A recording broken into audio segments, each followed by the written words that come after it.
امروز قصد دارم بهت مراقب زیر دوش آب رو یاد بدم. همونجوری که بیش از 60% وزن بدن و 70% عضلات انسان از آب تشکیل شده، بنابراین مراقبه زیر دوش آب برای تو میتونه خیلی مفید باشه.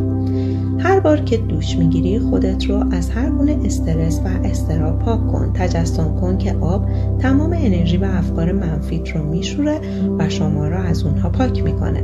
بگذار آب روون احساس غم، پشیمونی، خشم و افسردگی رو بشوره و با خودش ببره. بگذارید تخلیه بشید و بعد با احساس سبکی و شفافیت تجسم کنید که عشق، آرامش، ثروت و سلامتی وجودتون رو فرا گرفته. با این کار هم پاکسازی میکنید، هم ارتعاش بسیار بالایی رو به دست میارید، چون آب برای بدن انسان معجزه‌گره. اگر از این پست خوشت اومد لطفاً لایک کن و تجربیاتت از این مراقبه رو برای من کامنت